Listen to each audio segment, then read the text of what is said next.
یہ علاقہ ہندو جٹوں کا تھا، جس کے ایک قصبے کا تھانہ میرے پاس آتا تھا۔ جٹ عام ہندوؤں سے بہت مختلف تھے۔ یہ مار کٹائی کرنے والے دلیر قسم کے لوگ تھے۔ بھارت کی فوج میں ان کی الگ رجمنٹیں تھیں، جو انگریزوں کے زمانے سے ہی جٹ رجمنٹیں کہلاتی۔ سیاپا گری اور زمینداری ان کے پیشے ہیں۔ قبضے میں ایک سرکاری اسپتال بھی تھا۔ اس زمانے میں لوگ بہت کم بیمار ہوتے تھے اور زیادہ تر اسپتال کے وارڈ خالی ہی پڑے رہتے۔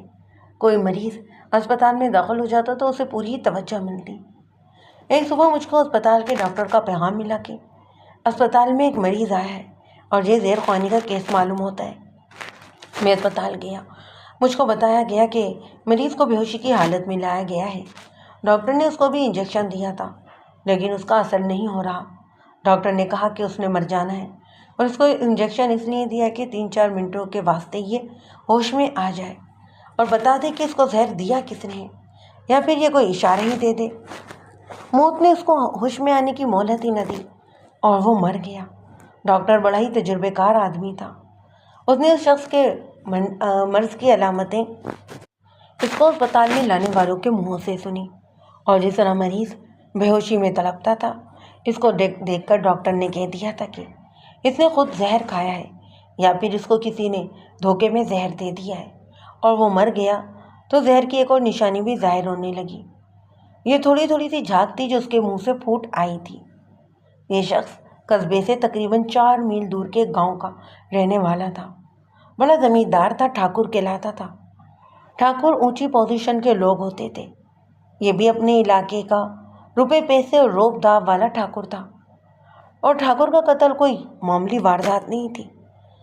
ڈاکٹر کے کہنے پر میں ٹھاکر کے بڑے بیٹے کو تھانے لے گیا۔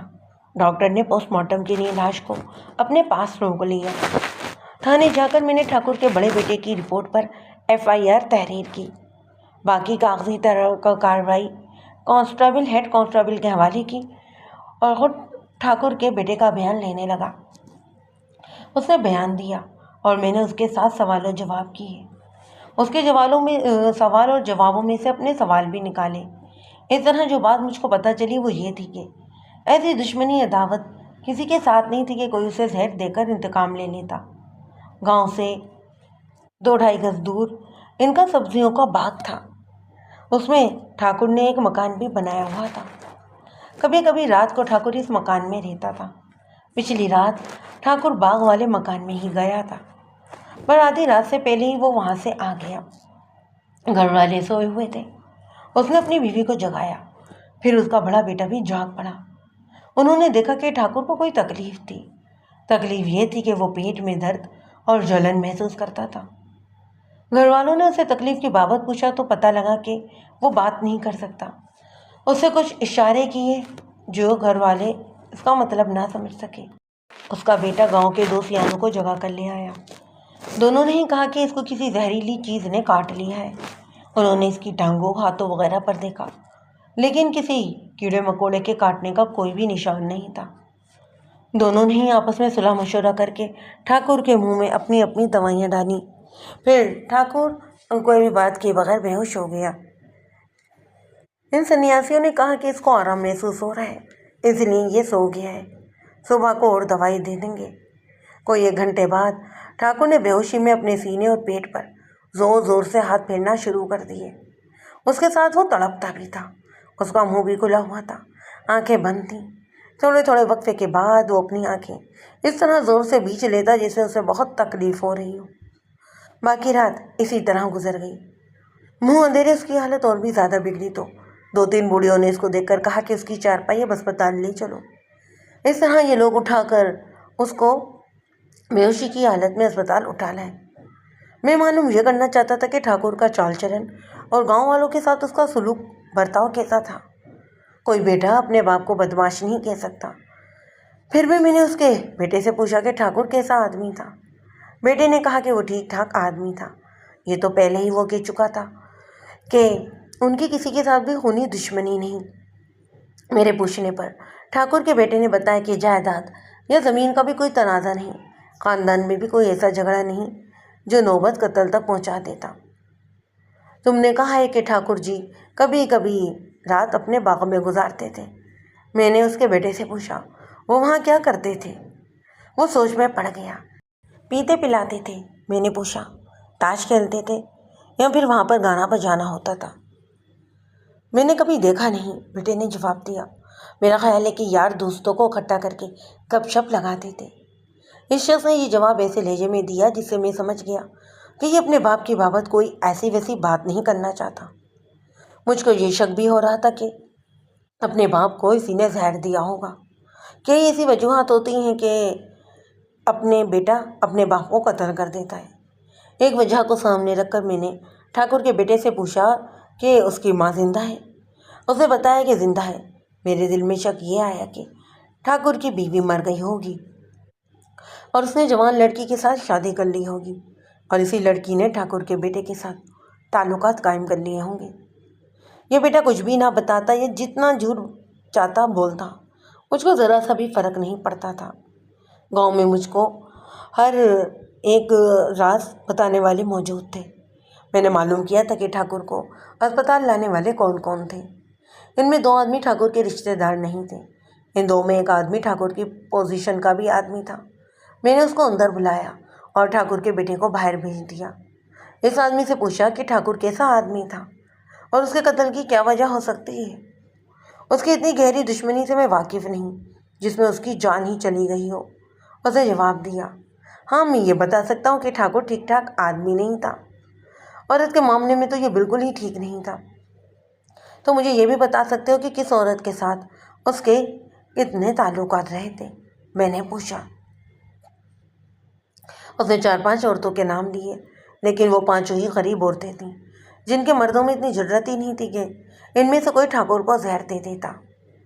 اس آدمی نے یہ بھی بتایا کہ باغ میں ٹھاکر نے جو مکان بنایا ہوا تھا اس میں وہ رات کو اپنی محفلیں جماتا تھا، شراب بھی پی جاتی اور جوا بھی چلتا تھا۔ کبھی کبھی گانے والیوں کو بھی شہر سے وہاں لایا جاتا تھا۔ بہت وقت گزر گیا۔ ڈاکٹر نے پوسٹ مارٹم کر کے رپورٹ بھیج دی کہ ٹھاکر کو زہر ہی دیا گیا ہے۔ ڈاکٹر نے معدے اور جگر کے کچھ ٹکڑے کموں بیش 100 میل دور کے جگر شہر کو بھیج دیے تھے۔ وہاں سے ماہرین کی رپورٹ لینی تھی۔ ڈاکٹر نے اپنے طور پر تصدیق کر دی کہ یہ زہر خوانی کا ہی کیس ہے۔ یہ بھی ہو سکتا تھا کہ ٹھاکر نے کسی وجہ سے خود ہی یہ زہر پی لیا ہو۔ اس نے زہر خود پیا تھا یا پھر کسی نے پلایا تھا۔ میرے لیے یہ جاننا ضروری تھا کہ اس کے گھر کے حالات، گاؤں میں اس کی دوست تھی، دشمنی اور گاؤں کی سیاست بازیوں میں اس کا عمل دخل کیا تھا اور کیسا تھا۔ قتل کی تفتیش میں سب سے پہلے یہی تو دیکھا جاتا ہے، اور قتل کا باعث کیا تھا۔ باعث معلوم کرنا کچھ آسان نہیں ہوتا، اس کے لیے حالات معلوم کرنے پڑتے ہیں، بہت ہی گہرائی میں جا کر پھر کچھ حاصل ہوتا ہے۔ میں اس کے گاؤں جانے کے لیے روانہ ہونے لگا تو مجھ سے جونیئر انسپکٹر نے مجھ کو الگ کر کے اسی گاؤں کا ایک اور کیس یاد دلایا۔ 4-5 دن پہلے یہی ٹھاکر اپنے گاؤں کے ایک معمولی سی حیثیت کے آدمی کو ساتھ لے کر تھانے آیا تھا۔ بوڑھے کی بیٹی جس کی عمر 17 سال کے لگ بھگ تھی لاپتہ ہو گئی تھی۔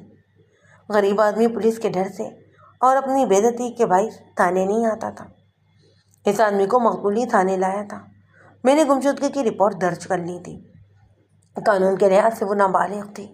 رپورٹ لے لینا اور کارروائی کرنا بھی بہت ضروری تھا۔ میں ایک بات بتاتا ہوں، اس پر غور کریں۔ اس زمانے میں لڑکیاں اور لڑکے خالص اور سادہ غذا کی وجہ سے، اپنی سادہ زندگی گزارنے کی وجہ سے 15-16 سالوں میں ہی پوری طرح جوان ہو جایا کرتے تھے۔ آج کل تو ایسے جوان کہیں نظر ہی نہیں آتے۔ میں نے اس لڑکی کی گمشدگی کی رپورٹ لے کر پوچھا تھا کہ وہ خوبصورت تھی اور چال چلن کی کیسی تھی۔ ٹھاکر نے مجھ کو بتایا کہ بہت خوبصورت نہیں تھی، اچھی شکل و صورت کی تھی۔ لڑکی کے باپ کے سامنے ٹھاکر نے یہ کہا کہ لڑکی چال چلن کی ٹھیک تھی، لیکن بعد میں باپ کو پرے بھیج کر ٹھاکر نے دوسری رائے دی تھی۔ میں نے بوڑھے کو خوش کرنے کے لیے کہا تھا کہ اس کی بیٹی اغوا ہو گئی ہے۔ ٹھاکر نے مجھ کو کہا کہ یہ محنت مزدوری کرنے والے لوگ ہیں، ان کی لڑکیاں بھی پوری طرح جوان بھی نہیں ہوتی اور عشق بازی شروع کر دیتی ہیں۔ اس کی لڑکی خود ہی ادھر ادھر ہو گئی ہوگی۔ آپ زیادہ بھاگ دوڑ نہ کریں، اپنے آپ آ جائے گی یا پھر شہر کے کسی کوٹے پر پہنچ جائے گی۔ میں اس شخص کی رائے سے متاثر تو نہیں ہوا۔ یہ ٹھاکر بڑے بڑے زمیندار، ساہوکار اور جاگیردار، چھوٹے چھوٹے کسانوں اور مزدوروں کو عزت کے قابل ہی نہیں سمجھتے تھے۔ غریبوں کی بیٹیوں کو خراب کرنے والے یہی تو لوگ ہوتے تھے۔ پھر بھی مجھ کو خیال یہی آیا کہ لڑکی اپنے آپ ہی گئی ہوگی، مگر میں اس بوڑھے کی وجہ کو نظر انداز نہیں کر سکتا تھا۔ میں نے یہ کیس اپنے جونیئر سب انسپکٹر کو دے دیا اور وہ تفتیش کر رہا تھا۔ اب میں ٹھاکر کے قتل کے کیس کی تفتیش کے لیے اسی کے گاؤں جانے لگا تو سب انسپکٹر وشواس ناتھ نے مجھ کو روک لیا۔ ایسا ہوگا تو نہیں، اس نے مجھ کو کہا، لیکن ذہن میں رکھنا کہ اس گاؤں کی ایک جوان لڑکی بھی لاپتہ ہے۔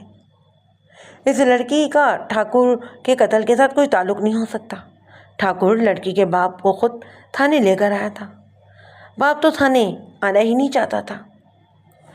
گاؤں میں جا کر میں ٹھاکر کو لے گیا۔ وہاں کہرام برپا تھا۔ لاش میرے پیچھے پیچھے ہی آ رہی تھی۔ ٹھاکر کی میں نے بیوی کا بیان لیا۔ وہ ٹھاکر کی عمر سے 3-4 سال چھوٹی تھی۔ اس کے بعد سفید ہونا شروع ہو گئے تھے۔ اس نے وہی بات بتائی جو اس کا بیٹا بتا چکا تھا، یعنی ٹھاکر رات کو باغ سے آیا اور اس کی حالت بگڑتی ہی چلی گئی۔ وہ کچھ بتا ہی نہ سکا۔ یہ گھر والوں کا اپنا خیال تھا کہ ٹھاکر کو باغ والے مکان میں تھا اور وہاں سے کچھ کھا پی کر آیا تھا۔ میرے دماغ میں ایک اور سوچ آئی۔ گھر والوں کو پکا پتہ نہیں تھا کہ ٹھاکر باغ سے ہی آیا تھا اور اس نے شام کے بعد سے لے کر رات کو گھر آنے تک باغ والے مکان میں ہی وقت گزارا تھا۔ کوئی اور اس کو اپنے ساتھ لے گیا ہوگا اور اس کو زہر پلا دیا ہوگا۔ بیوی نے میرے سوال کے جو جواب دیے ان سے تو یہی معلوم ہوا کہ بیوی اس سے خوش تھی۔ گھر میں کوئی بھی تنازع یا جھگڑا نہیں تھا۔ بیوی یقین کے ساتھ کہتی تھی کہ گاؤں میں کسی اور کے ساتھ بھی ٹھاکر کا کوئی جھگڑا یا تنازع نہیں۔ میں بھی ٹھاکر کی بیوی کے بیان پر پورا بھروسہ نہیں کر سکتا تھا۔ وجہ اس کی یہ تھی کہ اس پر خاوند کی موت کا بہت برا اثر تھا۔ وہ آدھی بات کہہ کر رونا دھونا شروع کر دیتی۔ میں بہرحال باغ میں چلا گیا۔ یہ سبزیوں کا 6 ایکڑ میں پھیلا ہوا باغ تھا۔ اس میں گھنے پودوں کی باڑیں اور درخت بھی تھے۔ باغ کے اندر ہی ایک طرف ایک مکان تھا۔ یہ کچا تھا لیکن کاریگروں کا بنایا ہوا معلوم ہوتا تھا۔ اس کا صحن تھا جس کی دیوار تھی، 2 کمرے تھے، پیچھے برآمدہ اور ادھر بھی تھوڑا سا صحن اور دیوار تھی۔ ایک دروازہ ادھر بھی تھا۔ باغ میں کام کرنے والے 3 آدمی تھے۔ ان کے جھونپڑے باغ سے ذرا ہٹ کر بنے ہوئے تھے۔ ان میں ان کے بیوی بچے رہتے تھے۔ میں نے ان 3 ہی آدمیوں کو بلا لیا۔ ان تک خبر پہنچ چکی تھی کہ ٹھاکر کے ساتھ کوئی گڑبڑ ہوئی ہے۔ ان کو بھی یہ پتہ نہیں تھا کہ ٹھاکر مر چکا ہے۔ میں نے انہیں الگ بٹھا دیا اور خود مکان دیکھنے کے لیے اندر چلا گیا۔ میں نے دیکھا کہ دروازے کے اندر والے کنڈے کے ساتھ ایک تالا لٹکا ہوا تھا جس میں چابی بھی لگی ہوئی تھی۔ میرے ساتھ اب ٹھاکر کا کوئی بیٹا نہیں تھا، بلکہ ٹھاکر کا کوئی رشتہ دار بھی میرے ساتھ نہیں تھا۔ وجہ اس کی یہ تھی کہ ٹھاکر کی لاش آ گئی تھی اور میں اس خاندان کے کسی آدمی کو بھی اپنے ساتھ پابند نہیں کرنا چاہتا تھا۔ میں نے 3 نوکروں کو بلایا اور ان سے پوچھا کہ جب ٹھاکر اس مکان میں نہیں ہوتا تو کیا دروازے کو تالا لگا رہتا ہے؟ ہاں حضور، ایک نوکر نے جواب دیا۔ تالا اسی وقت کھلتا ہے جب ٹھاکر جی آتے ہیں۔ صبح ہم نے دروازے پر تالا نہ دیکھا تو ہم یہ سمجھے کہ ٹھاکر جی اندر سوئے ہوئے ہیں۔ میں نے ان سے بہت کچھ نہ پوچھنا تھا، لیکن میں نے مکان کو اندر سے دیکھنا بھی ضروری سمجھا۔ میں نے سب سے پہلے صحن دیکھا اور پھر اندر چلا گیا۔ اس کمرے میں میری نظر سب سے پہلے جس چیز پر پڑی وہ دیسی شراب کی بوتل تھی اور 2 گلاس۔ یہ لکڑی کے معمولی اور چھوٹے سے میز پر پڑے ہوئے تھے۔ میں نے ہیڈ کانسٹیبل کو کہا کہ وہ بوتل اور گلاسوں کو بڑی احتیاط سے اٹھا کر اپنے قبضے میں لے لیں۔ ان چیزوں کا قبضے میں لے لینا اس لیے بہت ضروری تھا کہ ان پر انگلیوں کے نشانات کا پایا جانا لازمی تھا، اور مجھ کو پکا شک یہی تھا کہ زہر شراب میں ملایا گیا ہے۔ دونوں ہی گلاسوں میں چند قطرے شراب موجود تھی۔ میز کے ساتھ پلنگ پڑا ہوا تھا۔ میں نے پلنگ پوش کو غور سے دیکھا۔ ایسے نشانات پائے گئے جن سے پتہ لگتا تھا کہ اس پلنگ پر عورت موجود رہی ہے۔ میں نے اس کمرے کی تلاشی لی۔ پھر میں دوسرے کمرے میں چلا گیا، وہاں بھی تلاشی لی۔ ایسے سراغ پائے گئے جو بتاتے تھے کہ یہاں کوئی عورت کچھ وقت گزار رہی ہے یا رہ گئی ہے، لیکن میں نے اس پر زیادہ غور نہ کیا۔ وہ اس لیے نہ کیا کہ مجھ کو پہلے ہی بتا دیا گیا تھا کہ یہاں عورتیں اور گانے بجانے والیاں آتی رہتی ہیں۔ آپ یہ سمجھنے کہ وہاں سے مجھ کو کوئی بھی ایسی چیز اور کوئی ایسا سراغ نہ ملا جو مجھ کو تفتیش میں مدد دیتا۔ میں مکان کے دوسری طرف گیا۔ ادھر ایک چھوٹا سا صحن تھا، ادھر کا دروازہ کھلا ہوا تھا۔ باہر نکل کر دیکھا آگے پانی کا کھال تھا اور اس سے آگے کھیت شروع ہو جاتے تھے۔ وہاں میرے لیے کچھ بھی نیا نہیں تھا۔ میں مکان کے اندر چلا گیا اور پلنگ پر بیٹھ کر وہیں میں نے تفتیش شروع کر دی۔ سب کو باہر بھیج کر باغ کے ایک نوکر کو اندر بلایا۔ وہ بہت ہی ڈرا ہوا اور گھبرایا ہوا نظر آتا تھا۔ اس کے ساتھ رسمی سی باتیں کر کے میں نے اس کا ڈر دور کیا۔ رات کو ٹھاکر کے ساتھ یہاں کون کون آیا تھا؟ میں نے پوچھا۔ حضور، اسے جواب دیا۔ میں نے اچھی طرح دیکھا تھا کہ ٹھاکر جی اکیلے ہی آئے تھے۔ کہاں تھے تم اس وقت؟ میں نے پوچھا۔ تم اس مکان کے اندر تھے یا باہر؟ نہ حضور نہ، اسے جواب دیا۔ باغ میں کام کرنے والی کسی بھی مرد، عورت یا بچے کو اس مکان کے قریب آنے کی بھی اجازت نہیں۔ جب ٹھاکر جی مکان کے اندر ہوتے ہیں تو ہم ادھر آنے کی جرات بھی نہیں کر سکتے۔ کل شام جب ٹھاکر جی آئے تو میں اپنے جھونپڑے پر تھا۔ انہوں نے مجھ کو دیکھا اور کہنے لگے کہ تم اپنے گھر چلے جاؤ۔ میں چلا گیا۔ وقت کیا تھا؟ سورج غروب ہو رہا تھا، اندھیرا بھی بہت ہو رہا تھا۔ اس نے جواب دیا۔ تم نے کسی اور کو ٹھاکر کے بعد باغ میں آتے دیکھا تھا؟ میں نے پوچھا۔ نہیں حضور، اس نے جواب دیا۔ میں وہاں سے ہٹ گیا تھا۔ تمہیں یہ تو معلوم ہوگا کہ یہاں اس مکان میں کیا کچھ ہوتا تھا؟ میں نے پوچھا۔ اور ساتھ یہ بھی کہا کہ یہاں ٹھاکر کسی عورت کو تو بلاتا ہی ہوگا اور یار دوستوں کو بلا کر تاش وغیرہ بھی کھیلتا ہوگا۔ میں آپ کو بتاتا ہوں حضور، اس نے کہا، مکان کے اندر جو کچھ بھی ہوتا تھا اس کی بابت صرف ایک آدمی بتا سکتا ہے۔ اس کا نام ہے درگا اور وہ ٹھاکر جی کا خاص نوکر ہے۔ وہ ہر وقت اور ہر کام میں ٹھاکر جی کے ساتھ رہتا ہے۔ ٹھاکر جی کا پستول بھی درگا کے کندھے کے ساتھ ہی لٹکا رہتا ہے۔ نوکروں میں صرف درگا ہے جو اس مکان کے اندر جا سکتا ہے۔ کیا رات کو بھی وہ یہیں تھا؟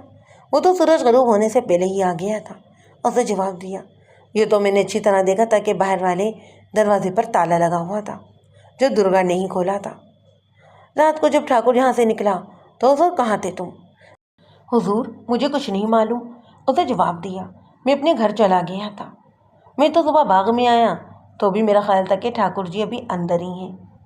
اس نوکر کو تو میں نے دوسرے کمرے میں بھیج دیا۔ میں نہیں چاہتا تھا کہ یہ دوسرے نوکروں سے ملے۔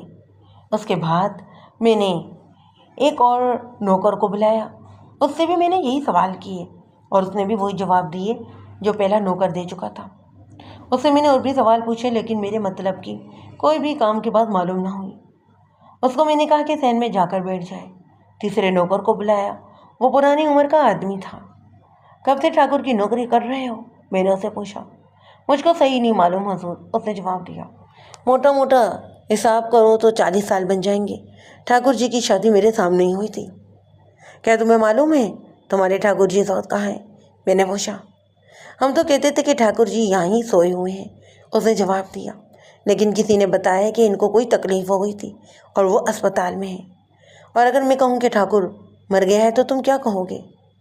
میں کیا کہہ سکتا ہوں حضور، بوڑھے نوکر نے جواب دیا۔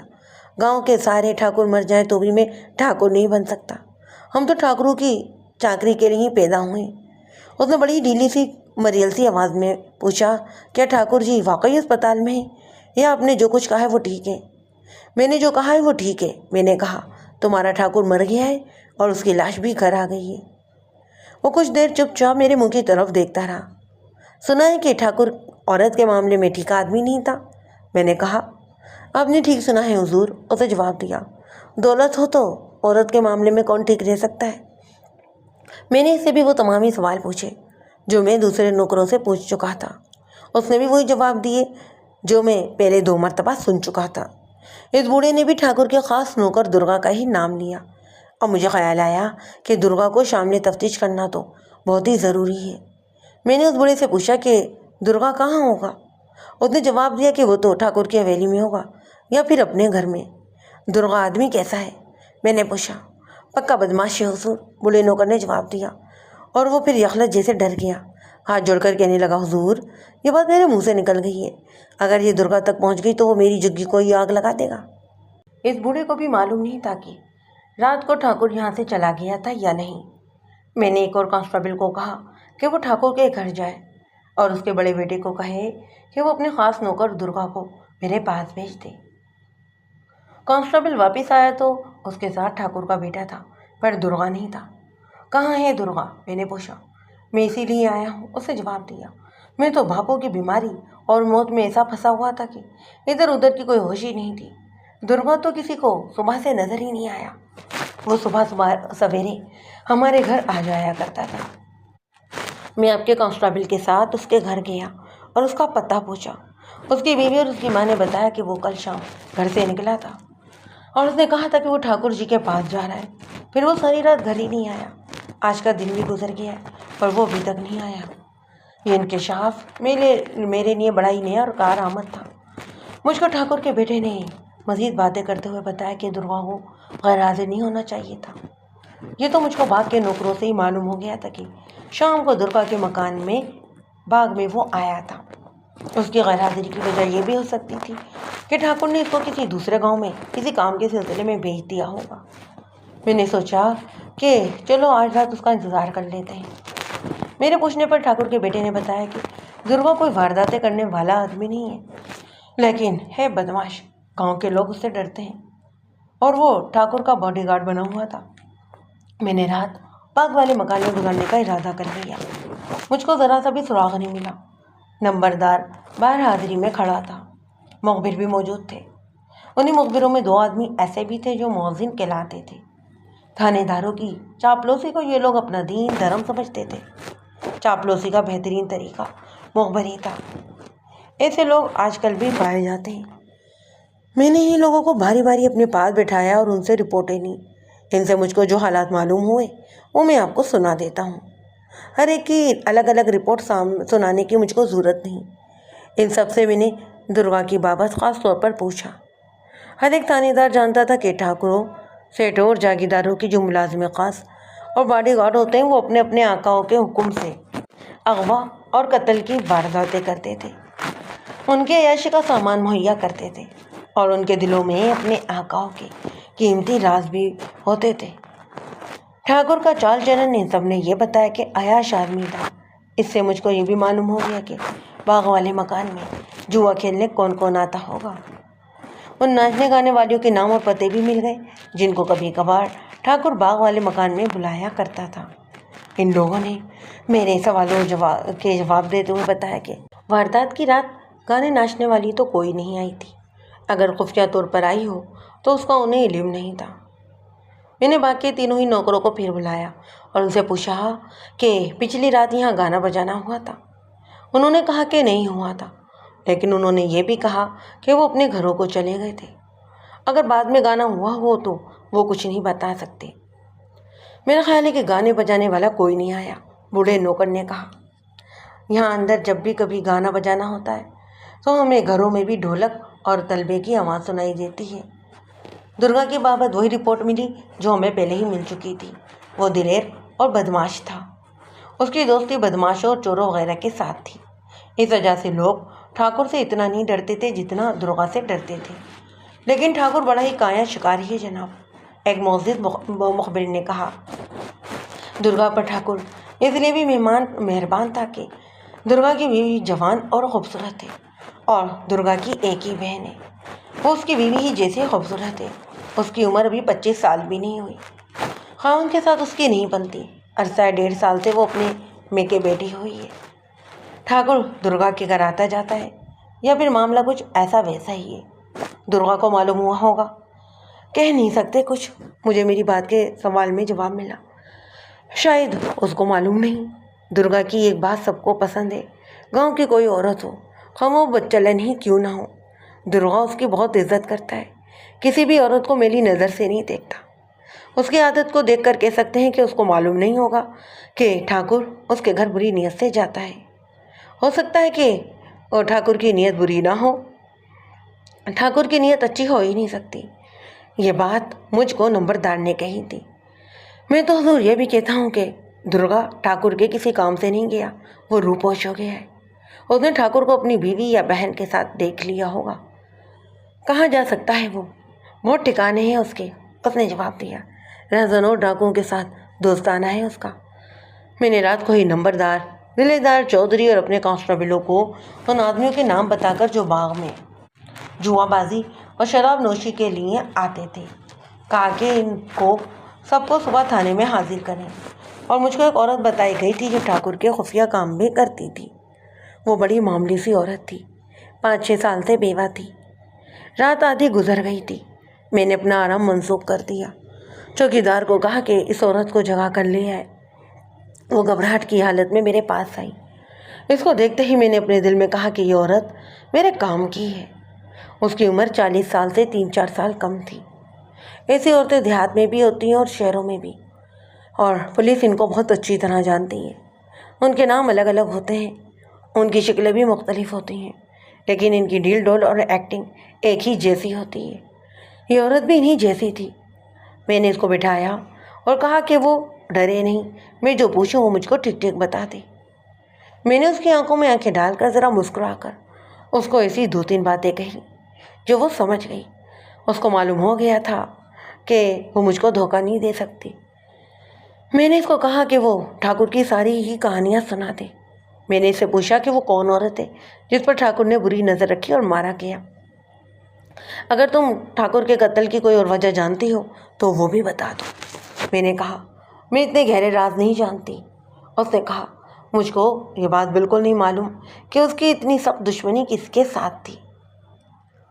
دیواروں کے اندر ٹھاکر جو کچھ کرتا رہتا تھا وہ میں نہیں جانتی، درگا جانتا ہے۔ میں ان عورتوں کے نام بتا دوں گی جن کے ساتھ اس کے تعلقات تھے۔ اس نے 3-4 نام بتائے، لیکن مجھ کو درگا کے نام کے ساتھ زیادہ دلچسپی پیدا ہو گئی تھی۔ میں نے اس عورت سے درگا کی بیوی اور اس کی بہن کی بابت پوچھا۔ اس نے بتایا کہ وہ دونوں ہی بہت چالاک ہیں۔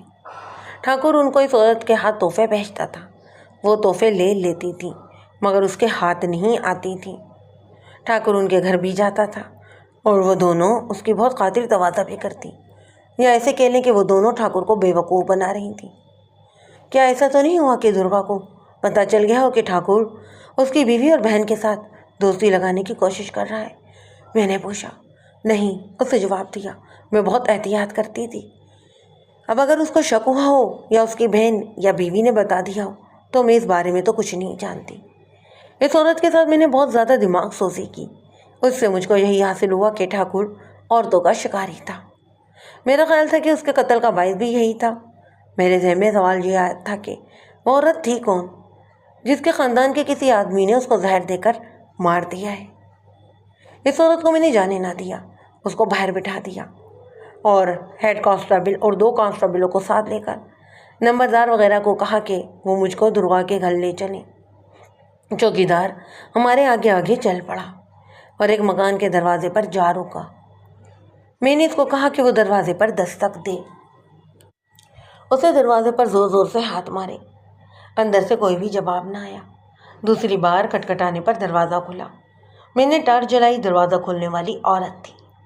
میں نے تیزی سے دروازے میں داخل ہو کر اس عورت کو بازوؤں سے پکڑا۔ چوکیدار نے کہا کہ پولیس ہے۔ میں اس عورت کو صحن میں لے گیا۔ کہاں ہے درگا؟ میں نے پوچھا۔ وہ کل شام کا گیا ہوا تھا، اس نے جواب دیا، ابھی تک گھر نہیں آیا۔ کہاں گیا تھا؟ ٹھاکر کے گھر، اس نے جواب دیا۔ کمرے سے ایک اور عورت آئی اور بولی یہ کون ہے؟ پولیس والے ہیں، اس عورت نے جواب دیا جو میرے قبضے میں تھی۔ بتی جلاؤ، نمبردار نے کہا، یہ پولیس انسپکٹر ہے۔ اس نے لالٹین جلائی، ہمارے پاس ٹارچیں تھیں۔ ہیڈ کانسٹیبل اور کانسٹیبل کو معلوم تھا کہ کسی کے گھر پہ چھاپا مارنے کے موقع پر ان کی ڈیوٹی ہوتی کیا ہے۔ وہ گھر میں ہو کر ادھر ادھر کونے کھدرے دیکھ رہے تھے۔ میں کمرے میں چلا گیا، وہاں ایک بوڑھی عورت تھی۔ کمرے میں چارپائیاں بچھی ہوئی تھیں۔ اس کمرے کے دائیں اور بائیں ایک ایک کوٹری تھی۔ ایک میں ہیڈ کانسٹیبل چلا گیا اور دوسرے میں بھی چلا گیا۔ ہم نے چارپائیوں کے نیچے اور سامان کے پیچھے دیکھا۔ سارا ہی گھر ہم نے کھنگال ڈالا پر درگا نہ ملا۔ بوڑھی عورت درگا کی ماں تھی۔ وہ اتنی بھی بوڑھی نہیں تھی کہ اٹھ نہیں سکتی ہو، پر اسے بڑا ہی تیز بخار تھا۔ اس کا جسم کمزور تھا لیکن زبان میں پوری طاقت تھی۔ اس نے مجھ کو اور میرے ساتھ کے تمام ہی آدمیوں کو گالیاں نہیں دیں، باقی کوئی کسر نہ چھوڑی۔ وہ کہتی تھی کہ درگا ٹھاکر کے گھر ہوگا، وہاں نہیں تو اس کے باغ میں ہوگا۔ وہ پوچھتی تھی کہ اس نے آخر جرم کیا ہے۔ میں نے اسے نہ بتایا۔ وہاں درگا کی بہن تھی اور بیوی، بتانے والوں نے تھوڑا بہت بتا دیا تھا۔ وہ زیادہ خوبصورت تھی۔ میں نے برآمدے میں چارپائی پر بیٹھ کر تفتیش شروع کر دی۔ پہلے درگا کی بیوی سے، پھر اس کی بہن سے پوچھ گچھ کی۔ دونوں نے ہی بتایا کہ وہ ٹھاکر کی نیت کو سمجھتی تھی اور اس سے کھا پی رہی تھیں۔ کیا درگا کو اس پر شک نہیں ہوا؟ شک کیوں ہوتا؟ درگا کی بیوی نے جواب دیا، نیت ٹھاکر کی خراب تھی، ہماری نیت تو بالکل صاف تھی۔ ہم دونوں میں سے کوئی بھی اس کے ساتھ الگ سے تنہائی میں نہیں بیٹھتی تھی۔ وہ دونوں ہی چالاک معلوم ہوتی تھی۔ وہ جان گئی تھی کہ میں درگا کو ٹھاکر کے قتل کے سلسلے میں ہی ڈھونڈ رہا ہوں۔ دونوں نے ہی کہا کہ درگا ٹھاکر کے کسی کام سے ہی کہیں باہر گیا ہوتا تو گھر جا کر بتاتا۔ وہ کہتی تھی کہ وہ جب بھی گاؤں سے باہر جاتا ہے بتا کر ہی جاتا ہے۔ میں اس کا یہی مطلب لے سکتا تھا کہ درگا روپوش ہو گیا ہے۔ میں نے ان عورتوں پر یہ ظاہر کیا کہ انہوں نے میرا شک ختم کر دیا ہے اور میں درگا کو نہیں ڈھونڈوں گا۔ وہاں سے باہر آ کر میں نے دو مخبروں کو یہ ڈیوٹی دی کہ وہ اس گھر کے اوپر نظر رکھیں۔ اس کے علاوہ بھی میں نے چھان بین اور پوچھ گچھ کی کہ قتل کا کوئی اور باعث سامنے آ جائے۔ کئی تنازع اور جھگڑے ہوئے ہیں لیکن کوئی بھی وعدے اور اشارہ اور سراغ نہیں مل رہا تھا۔ میں گاؤں سے تھانے چلا گیا۔ 7-8 آدمی بھی تھانے آئے ہوئے تھے اور یہ سبھی ٹھاکر کے باغ والے مکان میں جوا کھیلنے جاتے تھے۔ ان میں 3-4 آدمی اچھے خاندانوں کے تھے، انہیں بھی جوا بازی کی عادت ہو گئی تھی۔ باقی آدمی پیشہ ور جوا باز تھے۔ ان میں ایک جرائم پیشہ تھا اور 2 سال کی سزا بھی کاٹ چکا تھا۔ یہ بڑی لمبی کہانی ہے کہ میں نے ان سے کس طرح تفتیش کی اور کیا کیا پوچھا اور انہوں نے میری جواب میں کیا کیا بتایا۔ مختصر بتا دیتا ہوں کہ جرائم پیشہ آدمیوں اور پیشہ ور جوا بازوں سے پوچھ گچھ کرنے کا طریقہ کچھ اور ہوتا ہے۔ یہ لوگ اندر کے راز دیا کرتے ہیں لیکن ان میں جو ڈھیٹ پن پر اتر ہے اس کے ساتھ مشکل پیش آتی ہے۔ یہ مشکل اس کیس میں بھی پیش آئی جو میں نے حل کر ہی لی۔ دوسروں نے میرے ساتھ بہت تعاون کیا اور جو بات میں نے نہ پوچھی وہ بھی انہوں نے بتا دی۔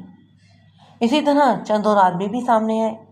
پھر میں نے ان لوگوں سے تفتیش کی جو پیشہ ور نہیں تھے، وہ شوقیہ یا عادت کی وجہ سے جوئے کی بازی لگایا کرتے تھے۔ یہ جرائم پیشہ نہیں تھے، بدماش بھی نہیں تھے، یہ صرف آوارہ تھے۔ ان کا پالا پولیس کے ساتھ کبھی نہیں پڑا تھا۔ یہ سیدھے سادے دیہاتی بھی نہیں تھے، بڑے بڑے زمیندار ان کے بیٹے تھے۔ انہوں نے تو اپنی عزت کی خاطر اور پولیس کے ڈر سے اپنے سینے کھول کر میرے آگے رکھ دیے اور مقتول ٹھاکر کی باتیں اس طرح بیان کی جیسے وہ ان کا دشمن تھا۔ انہوں نے میرے بعض شک ختم کیے اور ان کی جگہ نئے شک پیدا کر دیے۔ ایسے سمجھنے کہ کبھی مجھ کو پتہ لگتا کہ میں صحیح راستے پر تفتیش کر رہا ہوں اور کبھی میں اپنے آپ کو گمراہی سمجھنے لگتا۔ کچھ اسی طرح معلوم ہونے لگا تھا جیسے قتل کا باعث رکاوٹ تھا۔ اس کو ثابت کرنے کے لیے ایک جوان عورت کا نام سامنے آیا اور اس کے ایک آشنا کا نام بھی لیا گیا۔ 2 طوائفوں کے نام پتے بھی ملے جن کو ٹھاکر کبھی کبھی اپنے باغ میں بلا لیا کرتا تھا۔ ایسے اشارے ملے تھے کہ شک ہوتا تھا کہ قتل کے پس منظر میں یہ طوائفیں بھی ہیں جو گانے اور ناچنے والیاں تھیں۔ ان لوگوں سے تفتیش کرتے 4-5 دن گزر گئے۔ انہوں نے جن افراد کے نام لیے میں نے ان کو بھی تھانے بلایا۔ 2-3 دن ان کے ساتھ ہی لگ گئے۔ ابھی تک مجھے کوئی سراغ نہیں ملا تھا۔ درگا واپس نہیں آیا تھا۔ اب تو پکا یقین ہو گیا تھا کہ وہ روپوش ہے۔ میں نے اس سلسلے میں یہ کارروائی کی کہ دوسرے تھانوں کو اس کا نام وغیرہ اور حلیہ لکھ کر بھجوایا اور ایک کام یہ کیا کہ درگا کی بیوی اور بہن کو تھانے میں بٹھا لیا، رات کو ان کو جانے کی اجازت دے دی اور اگلے دن SI کو 3-4 کانسٹیبل دے کر کہا کہ درگا کے گھر پر چھاپا مارے اور اس کے بعد اس کی بیوی اور بہن کو تھانے لے آئے۔ یہ میں اس لیے کر رہا تھا کہ درگا کو اطلاع ملے کہ اس کے گھر کی جوان عورتوں کی بے عزتی ہو رہی ہے تو وہ خود ہی تھانے آ جائے۔ میں ان 2 عورتوں کو کہتا تھا کہ وہ صرف یہی بتا دیں کہ انہوں نے درگا کو بتایا تھا کہ ٹھاکر نے ان کی عزت پر ہاتھ ڈالا ہے۔ وہ انکار کرتی تھیں۔ مجھ کو شک یہ تھا کہ ان کو معلوم ہے کہ درگا نے اپنی بیوی یا بہن یا پھر دونوں کی بے عزتی کا انتقام لینے کے لیے ٹھاکر کو زہر دے دی۔ شراب کی بوتل اور گلاسوں پر انگلیوں کے جو نشانات تھے ان کی رپورٹ بھی آ گئی تھی۔ گلاسوں میں جو چند قطرے شراب رہ گئی تھی، ایک گلاس میں شراب اور پانی کے جو قطرے تھے ان میں زہر کی ملاوٹ تھی۔ مقتول کے معدے اور جگر کے ٹکڑوں کی بھی رپورٹ آ گئی۔ اس میں بھی تصدیق کی گئی تھی کہ مقتول کو زہر دیا گیا ہے۔ دوسرا کیس بھی زیر تفتیش تھے۔ اس کے علاوہ بھی تھانے کے کام تھے۔ عدالتوں میں زیر سماعت کیسوں میں گواہیاں دینے اور گواہوں کے ساتھ لے جانے کا کام بھی تھا۔ ان سب کاموں کی وجہ سے ٹھاکر کے قتل کی تفتیش آگے ہی آگے ہوتی چلی گئی۔ ویسے بھی یہ تفتیش خاصی لمبی ہو گئی تھی۔ میں 20 میل دور اس شہر میں بھی گیا تھا جہاں کی 2 گانے والی طوائفیں مقتول کے ہاں جایا کرتی تھی۔ میں نے 3 دن ان سے پوچھ گچھ کی اور بہت مغز مارا بھی، مگر مجھے کچھ حاصل نہ ہوا، اور مجھ کو درگا کی تلاش تھی۔ اس کا لاپتہ ہو جانا بے معنی نہیں تھا۔ اس کے علاوہ بہت سے آدمیوں نے مجھ کو بتایا کہ درگا معمولی قسم کا بدماش نہیں، اور اس کے ہاتھ بڑے ہی لمبے ہیں۔ 22-23 دن گزر گئے۔ ٹھاکر کا قتل ابھی تک ایک معمہ ہی بنا ہوا تھا۔ درگا کا بھی کوئی سراغ نہیں ملا تھا۔ اچانک ہی ہم پر ایک مصیبت آن پڑی۔ ہمارا ڈی ایس پی جو انگریز تھا ایک روز تھانے میں آ گیا۔ ڈی ایس پی اور ایس پی اسی طرح اچانک کسی نہ کسی طرح تھانے میں آ جاتے اور زیر تفتیش کیسوں کی فائلیں دیکھتے اور پھر مصیبت کھڑی کر دیتے۔ وہ علاقے کا دورہ بھی کرتے تھے۔ ہمارا ڈی ایس پی آیا تو اسے میں اس کا اچانک ہی دورہ سمجھا، لیکن وہ کسی اور مقصد کے واسطے آیا تھا۔ اس نے آتے ہی ٹھاکر کے گاؤں کی ایک لڑکی کا نام لے کر کہا کہ اس کی گمشدگی کی فائل دکھاؤ۔ میں نے اس کہانی کے شروع میں ایک لڑکی کا ذکر کیا ہے جو لاپتہ ہو گئی تھی۔ اس کی رپورٹ درج کروانے کے لیے لڑکی کا باپ آیا تھا اور اس کے ساتھ یہ مقتول کا ٹھاکر بھی تھا۔ میں نے یہ کیس اپنے جونیئر سب انسپیکٹر کو دے دیا اور اس کیس کو میں نے بالکل بھی اہمیت نہیں دی تھی۔ ٹھاکر نے کہا تھا کہ لڑکی خود ہی ادھر ادھر ہو گئی ہوگی، اور میرا بھی یہی خیال تھا۔ پر اس کے 2-3 دن بعد ہی ٹھاکر کا زیر خوانی کا کیس آ گیا اور میں اس میں الجھ کر رہ گیا۔ ڈی ایس پی نے فائل مانگی۔ اس میں سب انسپیکٹر نے فضول سی چند ایک ضامنہ لکھ کر کارروائی ڈالی ہوئی تھی۔ ڈی ایس پی نے پوچھا کہ اس 1 مہینے میں کیا یہی تفتیش ہوئی ہے؟ ہمارے پاس بگلے جھانکنے کے سوا کوئی جواب ہی نہیں تھا۔ ڈی ایس پی نے ہمیں اردو زبان میں بہت سی گالیاں دیں۔ اس نے کہا کہ تم لوگوں نے اس کیس کو صرف اس وجہ سے دبایا ہوا ہے کہ گمشدہ لڑکی غریب باپ کی بیٹی ہے۔ تم ان وارداتوں میں دلچسپی لیتے ہو جن کی تفتیش میں تمہاری خاطر تواضع ہوتی ہے۔ اس نے ہمیں بھوکے، بے ایمان اور ہندوستانی کہا۔ اس کے جو منہ میں آیا وہ کہتا چلا گیا۔ ہم دونوں ہی سب انسپیکٹر چپ چاپ سنتے رہے۔ ہماری خیریت چپ رہنے میں ہی تھی۔ ڈی ایس پی نے بتایا کہ اس لڑکی کا بڑا بھائی فوج میں نائک ہے۔ اس کو اپنی بہن کے لاپتہ ہونے کی اطلاع ملی۔ یہ اطلاع اس کے باپ نے بذریعہ خط دی تھی، جس میں اس نے یہ بھی لکھا کہ پولیس نے ذرا سی بھی دلچسپی نہیں لی۔ نائک نے اپنے کمانڈنگ آفیسر کو درخواست دے دی۔ کمانڈنگ آفیسر نے درخواست بریگیڈیئر کمانڈر کو بھیج دی۔ بریگیڈیئر نے نائک کے ضلع کے ڈپٹی کمشنر کو چٹھی لکھی اور ساتھ درخواست بھی منسلک کر دی۔ ڈپٹی کمشنر نے چٹھی پولیس کے آئی جی کو بھیج دی۔ یہ تمام ہی انگریز افسر تھے۔ ایک تو وہ کوتاہی برداشت نہیں کرتے تھے، اور ایک وجہ یہ بھی تھی کہ ان انگریز افسروں نے ایک نائک کی درخواست پر احکام جاری کی اور انگریز ڈی ایس پی ہمارے تھانے میں آ پہنچا۔ وجہ یہ تھی کہ جنگ عظیم دوم دوسرے سال میں داخل ہو چکی تھی۔ حکومت برطانیہ کی حالت غیر ہو رہی تھی۔ اس کی ہندوستانی فوج مختلف محاذوں پر لڑ رہی تھی۔ انگریز ہندوستانی فوج کو خوش رکھنے کے لیے بہت کچھ کرتے تھے۔ ایک طریقہ یہ بھی تھا کہ کوئی معمولی سبھی سپاہی اپنے کمانڈنگ آفیسر کو درخواست دے دیتا کہ اس کے گاؤں میں اس کے خاندان کی دشمن پارٹی اس کے گھر والوں کو تنگ کرتی ہے، تو یہ آفیسر فوراً ہی کارروائی کرتا تھا۔ ڈپٹی کمشنر کو لکھا جاتا تھا، وہ فوری طور پر پولیس کو سپاہیوں کے دشمنوں کے خلاف کارروائی کرنے کا حکم دیتا۔ ہمارا ڈی ایس پی بھی اوپر کے حکم سے ہی آیا تھا۔ وہ خود بھی انگریز تھا، اسے بھی ایک ہندوستانی فوجی کی شکایت رفع کرنے کا پورا احساس تھا، مگر ہم نے یہاں کچھ بھی نہیں کیا تھا۔ ڈی ایس پی نے میرے جونیئر سب انسپیکٹر کو حکم دیا کہ ابھی گمشدہ لڑکی کے گاؤں جاؤ اور تفتیش شروع کر دو۔ میں تم دونوں کو لائن حاضر کر دوں گا، ڈی ایس پی نے کہا، پھر تمہارے خلاف محکمانہ کارروائی ہوگی۔ میں تم کو صرف 5 دن دیتا ہوں۔ مجھ کو صحیح رپورٹ چاہیے کہ لڑکی اغوا ہوئی ہے یا پھر اپنی مرضی سے گئی ہے۔ اگر اغوا ہوئی ہے تو ملزم رپورٹ کے ساتھ موجود ہو۔ ڈی ایس پی ہمارا خون خشک کر کے چلا گیا۔ ہم نے ٹھاکر کے قتل کی تفتیش اور دوسرے کیسوں کی تفتیش الگ رکھ دی اور اس لڑکی کی گمشدگی کے پیچھے پڑ گئے۔ ڈی ایس پی نے ہمیں لائن حاضر ہونے کی صرف دھمکی ہی نہیں دی تھی، ہم تو اپنے آپ کو ابھی سے ہی لائن حاضر سمجھنے لگے تھے۔ اگر میں یہ بیان کر دوں کہ مسلسل 2 دن میرے جونیئر سب انسپیکٹر نے کیا تفتیش کی تو یہ کہانی بہت ہی لمبی ہو جائے گی۔ میں آپ کو مختصر طور پر صرف یہ بتا دیتا ہوں کہ ہماری جان پر بنی ہوئی تھی۔ ہم نے اس طرح کیا کہ جس پر ذرا سا بھی شک ہو اس کی خوبی پھینٹی لگائی۔ تفتیش کو 5 دنوں کے اندر ہی اندر کسی نتیجے پر پہنچانے کا اس سے بہتر اور کوئی طریقہ نہیں ہو سکتا تھا۔ میں نے ایک طریقہ یہ بھی اختیار کیا کہ اٹھتے بیٹھتے اپنے اللہ کو یاد کرتا اور کہتا کہ یا اللہ، اتنی سروس میں پکی ایمانداری اور دیانتداری سے کی ہے، اپنی اسی خدائی کے صدقے میری مدد فرما۔ یہ میرا تجربہ ہے کہ ایمانداری اور دیانتداری ضائع نہیں جاتی، اللہ صلہ دیتا ہی دیتا ہے۔ میں آپ کو اپنا یہ تجربہ بھی بتا دوں، بعض گناہ گار سزا سے تو بچ جاتے ہیں، قتل اور دیگر جرائم کے بعد مجرم بری بھی ہو جاتے ہیں، اور وہ خوشیاں بھی مناتے ہیں، مٹھائیاں بھی تقسیم کرتے ہیں، اور یہ بھی کہتے پھرتے ہیں کہ وہ بے قصور تھے، لیکن وہ اللہ کی لاٹھی سے نہیں بچ سکتے۔ عمر کے کسی نہ کسی حصے میں ان کو ضرور سزا ملتی ہے۔ یہ تفتیش کا تیسرا دن تھا۔ میں نے اور جونیئر سب انسپکٹر رام سہائے نے گاؤں کی 1/4 آبادی کو پھیٹی لگا لگا کر استری کر دیا تھا، مگر لڑکی کا کوئی سراغ ہی نہیں ملا۔ ڈی ایس پی کے دیے ہوئے 5 دنوں میں سے صرف اب 2 ہی دن باقی تھے۔ تیسرے دن کا سورج غروب ہونے ہی والا تھا۔ میں تانے میں سخت پریشانی کی حالت میں بیٹھا ہوا تھا۔ سب انسپکٹر رام سائے گاؤں سے آتا ہوا نظر آیا۔ اس کا بھی سر جھکا ہوا تھا اور اس کی چال بتا رہی تھی کہ آج بھی وہ ناکام لوٹ رہا ہے۔ اس کے پیچھے پیچھے 4-5 دیہاتی تھے، یہ مشتبہ تھے۔ مجھے رام سائے کا بہت افسوس ہو رہا تھا۔ اس کو سب انسپکٹر ہوئے بھی 6 مہینے ہی تو ہوئے تھے، اور وہ بڑا ہی اچھا آدمی تھا۔ وہ میرے سامنے کرسی پر اس طرح بیٹھ گیا جیسے اس نے شکست مان لی ہو۔ اس کے ساتھ ابھی یہ بات بھی نہیں ہوئی تھی کہ ایک ڈاکیا پوسٹ مین آ گیا۔ اس نے مجھ سے ذرا دور رک کر ایک اشارہ کیا۔ وہ مجھ کو بلا رہا تھا۔ پہلے تو مجھ کو بہت غصہ آیا، لیکن میں نے اپنے آپ پر کنٹرول کر لیا۔ میرے دماغ میں یہ سوچ آ گئی کہ ہو سکتا ہے کہ یہ شخص کوئی کام کی بات بتانے آیا ہو۔ ایک سو یہ بھی آئی کہ اگر اس نے سفارش کی کہ میں 2 کانسٹیبلوں کو اس کے سپرد کر کے اس کی بھی استری کروا دوں گا۔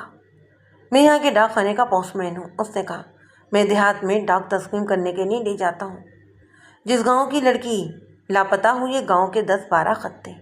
آپ جانتے ہیں کہ یہ لوگ ان پڑھ ہیں، وہ مجھ سے خط پڑھواتے ہیں۔ میں نے ایک خط پڑھا، یہ حوالدار کا ہے، جو اسی جٹ ریجمنٹ میں ہے جس میں لاپتہ لڑکی کا بھائی نائک جگموہن داس ہے۔